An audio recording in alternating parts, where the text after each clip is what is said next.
We open on a news report about a lot of rioting happening in LA.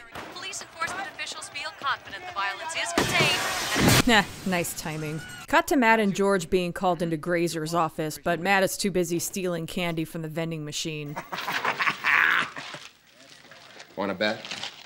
Well, at least George got some junior mints out of it. Dobbs brings someone in, but can't find any booking forms.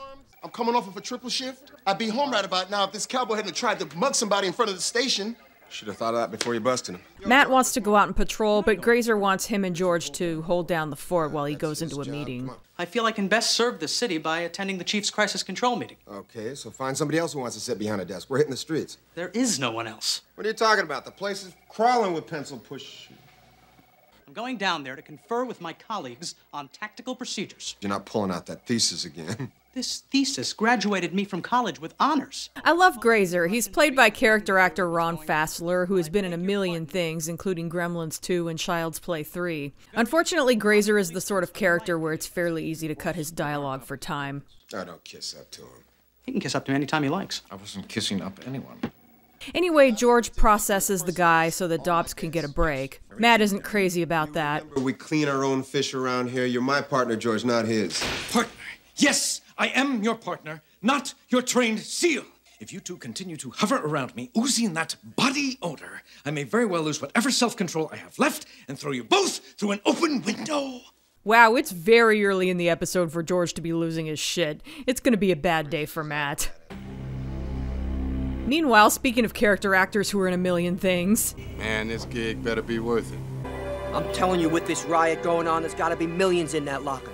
Back at the station, Susan visits George and brings him lunch and a change of clothes.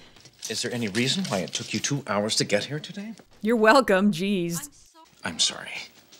It'll be over soon. Nosfallen. Vim tu vort. Nasfat. That was great how she just kind of bapped him in the head. A bit later, George gets a call from Dobbs. No, but I am working on it. Yeah, well, don't take too long, because, you know, I'll catch all the flack. Well, we wouldn't want that to happen. Oh, yeah. Just rub it in, why don't ya? Meanwhile, Matt ends up chilling in Grazer's office while George's phone is ringing off the hook. So it's basically just Matt, George, and Albert at the station, with Susan in the locker room. So Albert offers to help answer the phones. Go for it. Hello, police department, Albert, the janitor speaking. Well, that didn't last long. Anyway, Matt finds out that one of his old girlfriends has a guy with a knife after her, so he goes to check it out, leaving just George and Albert at the station. Matthew, I can't handle this alone. Albert's a gold mine. I'll be cleaning the toilets. Meanwhile, Susan disinfects George's locker. And Matt's too while she's at it. So the three criminals have found out that the station is nearly empty, so they get in, shoot the guard, and break into the station. And cut the power. Albert runs into Susan. They hear gunshots, so he leaves her in a safe place while he goes to see what's going on. Right after George speaks to the guy at the front desk and leaves, they shoot him as well. So it turns out they're here to bust out the guy that Dobbs arrested right before the backup generator kicks on. That was a close call for George. Later, Susan ends up leaving the room Albert left her in, just in time. And once again, Albert pulls her into a room and goes to investigate. It doesn't go so well this time. Poor little Albert. Run, Susan. Meanwhile, Matt is hanging out with his ex-girlfriend until he has to go after her boyfriend. I'm back. You're under arrest. Ah! He gets injured, so probably won't be going back to the station anytime soon. Back at the station, there's an explosion, and George and the lady newcomer just miss each other again.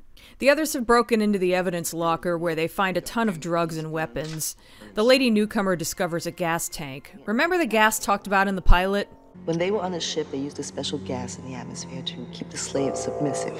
Meanwhile, yeah, of course sweet little Albert's not dead. That would suck. He is leaking Pepto-Bismol all over the place, though, which isn't good. George just misses him, too. Ah, there we go. George helps him out, but Albert tells him that Susan is still in the station alone. She's still here. I tried to protect her. Oh, we know you did, sweetie. Leave me. Too easy to find.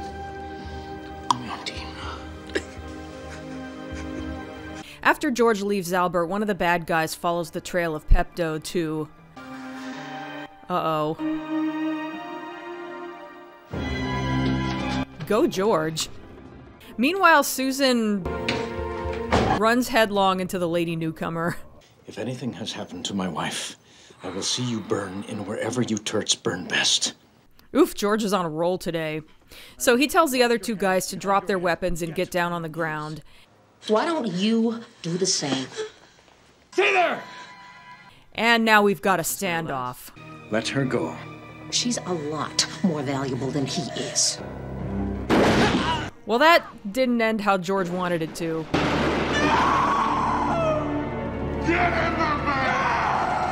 I love that. The slow-mo is pretty effective, if a little cliche at first, and then it just goes on a little too long and becomes hilarious. Get in the van! Get in the van!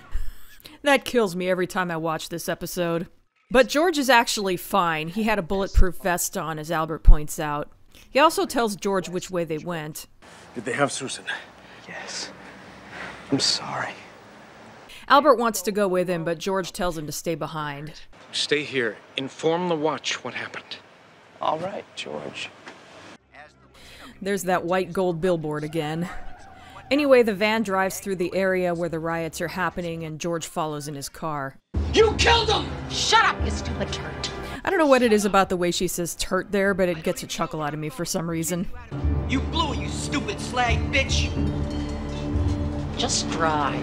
Meanwhile, Albert makes it to Matt's ex's apartment and tells him what happened and that George needs him. So Matt gets Albert admitted to a hospital and calls George.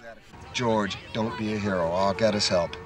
The criminals have crashed their vehicle, but the lady newcomer is saying that they should just leave it. As they argue, Susan grabs the tank and runs off with it.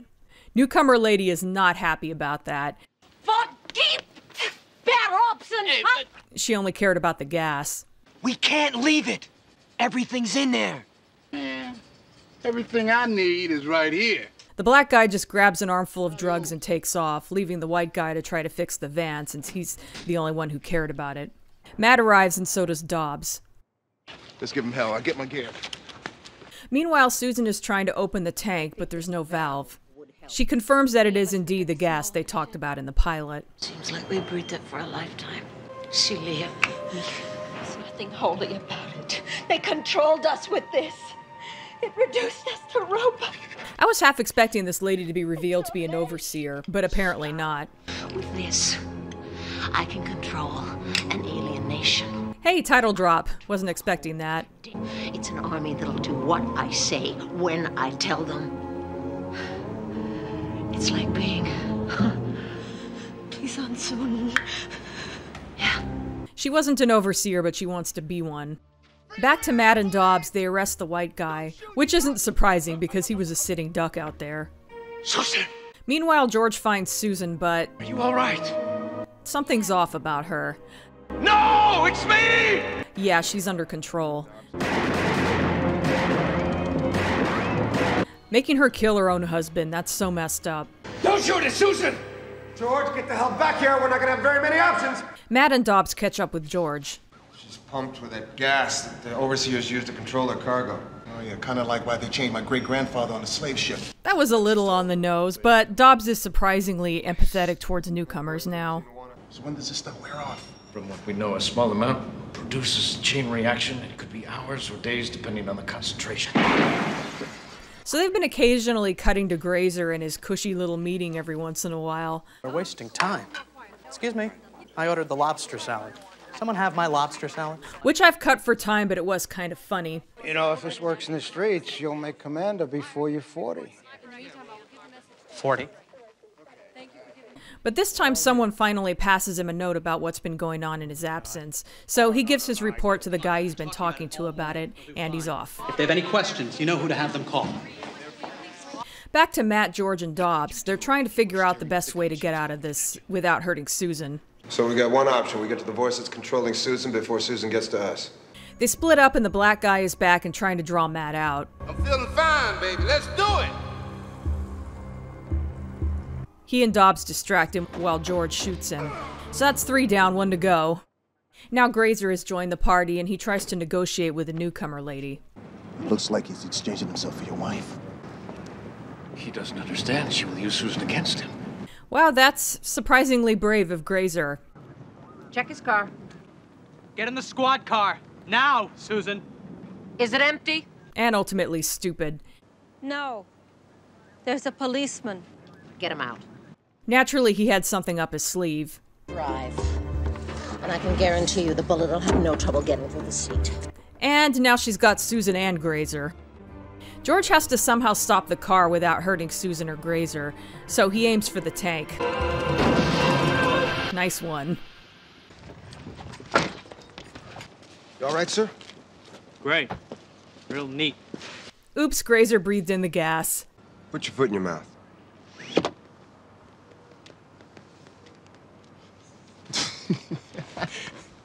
This has a lot of potential. Poor Susan, but she'll be okay once the gas wears off. Hey, why don't we all go get tattoos? Later on, I guess that guy took credit for Grazer's plan, which apparently ended the riot. But it's like you said, even a 4th grader could have come up with it. Yeah, well, yeah, maybe right, but I should be the 4th grader getting that credit, huh? You know, and sooner or later, somebody here is going to explain to me how I got this tattoo. Oops, Matt forgot about the ex's boyfriend who he just left cuffed to a fire escape. Yeah, I'm gonna come over in a little bit. What's that? Ooh, I love bubbles. And so ends the takeover. I'm just gonna come right out and say that the creators of this show hated this episode. See, they were constantly at war with Fox over what kind of show Alien Nation should be. The creators wanted to focus on the human element and the sci-fi stuff, while Fox wanted an action-heavy buddy cop show. The result was an episode that feels like, well, the second half of the movie that Kenneth Johnson called Miami Vice with coneheads. This one was written by Tom Chehack, and he's quoted in the book as saying, "It didn't really have an alien hook other than the gas. It could have been an episode of Hunter. It was incongruous with the rest of the series, but if you want action, there it is."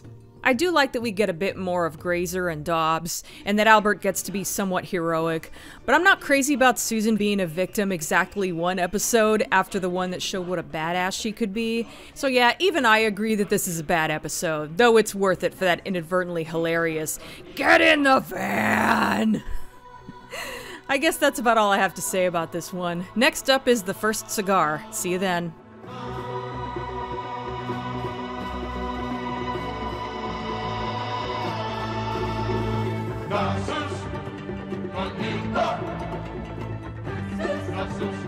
Hey, thanks so much for watching. Here are some other videos you might be interested in, and don't forget to like, comment, and subscribe. And if you want to further support my channel, there's always Patreon. Hey, what do you think you're doing? That's city property. I catch you doing that again, you'll be cleaning toilets. I already cleaned the toilets.